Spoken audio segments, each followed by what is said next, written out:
Hello, hello, hello, everyone. Welcome back to another video. All right, let's check it out. Let's see what we got for you right now. If you like American cars, well, you're looking at the right video. And if you like convertibles, even better, and especially if they're from the 80s, right?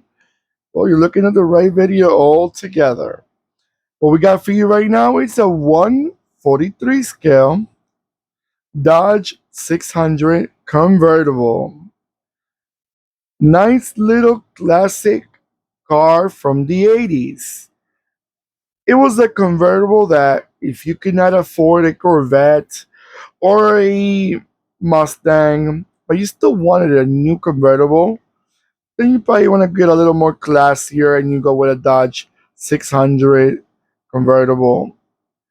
Now, this beauty right here, just before I forget, it was made by Neo and it's a resin model. Neo makes great quality vehicles. I have said it before. Resins are usually very good quality. They're very detailed, very attractive. And this is no less. It fits all the check marks in the book. One thing I do not like about some of these resins, when they put them in the base, it looks like they're glued to the base, but they're not. When you see those, it's like a little support to keep them there, or like a little slanted base track, so the wheels could stay there. But I don't. At the beginning, I used to complain. I used to say, "Why are they glued to the base? Why would they do that?" And they're not. One time I removed one a while ago just to see, and it came right off. It's not glued. And then I looked at it. It was like it was like more to hold on into the base, like to stay still, which it should because there's screw from the bottom. All right, this beauty, American Beauty right here. It was a mid-sized car that was built, was sold by Dodge between 1983 to 1988. The 600, the Dodge 600, also had a four-door sedan, but the convertible were the more attractive ones. The sedan was a little bit more basic. Now this is the before they refreshed the, because they had like a mid-cycle, midlife refreshed. This was the very first beginning how they came out. When they refreshed it, it was a bit more the front end, a little bit more, what's it, rounded, more a bit more attractive. I actually know the opposite. I think this was a more attractive front end. It had more like a more personality to it.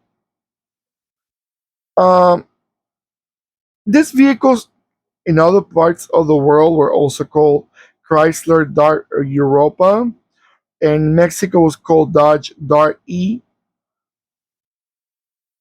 and it was also called Volare E by Chrysler. I'm not sure where, but I guess they had a few names out there. It depends where were they sold.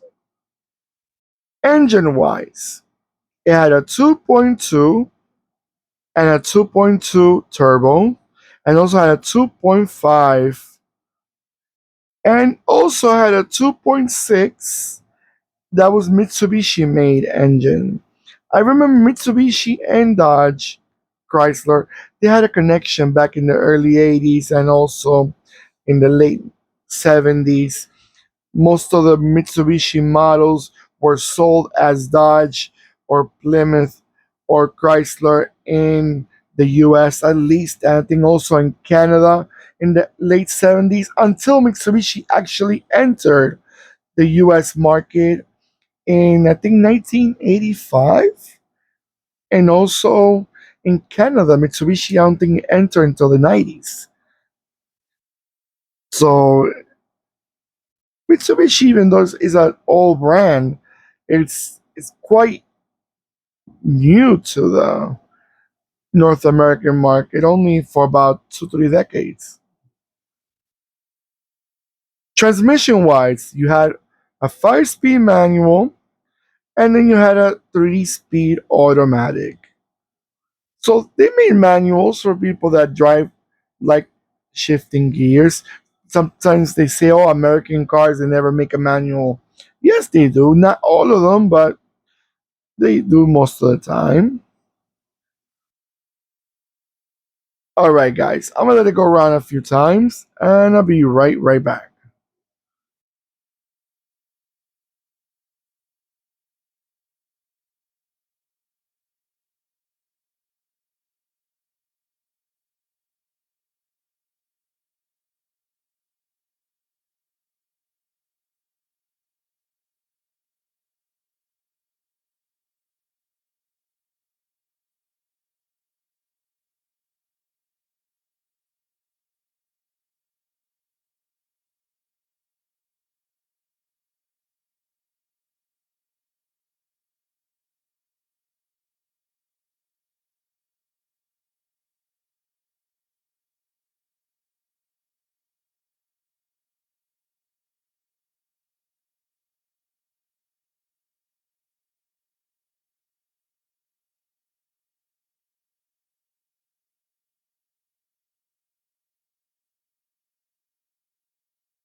All right, guys.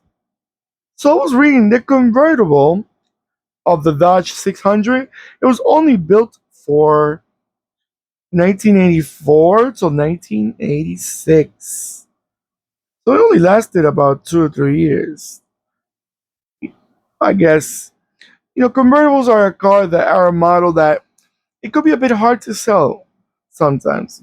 People do not everyone likes a convertible. It depends on the example in the United States. It depends where you live. Some states are cold, the summers are short, and the winters are long, and the convertible may not be the most appropriate car for a winter month. But so that was the main issue I think with convertibles, especially in North America.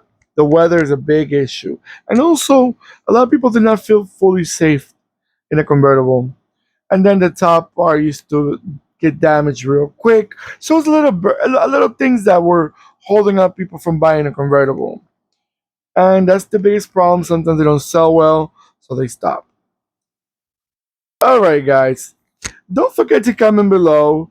What do you guys think about this car? Have you ever seen it before? Do you remember seeing it like in a magazine or in person? Or you let me know where you found them. Or if you've never seen them before, what do you think? What do you think about the model? Do you like it? Do you find them attractive? Do you think it's another American car with no rooftop? So it's basically just another one in your in the books. I like it. I seen them. I like it. I'm not crazy about it. No, I'm not. It's not my favorite car from the 80s. Definitely not. But I like it. Another classic, so even better. All right, guys. Don't forget to give me that beautiful thumbs up that I always appreciate, and thank you for doing it. Don't forget to click and subscribe. And when you subscribe, don't forget to click the bell next to the subscribe button that will remind you when I'm posting more videos. All right, everyone. Take care of yourselves more than ever, as I always say, and goodbye.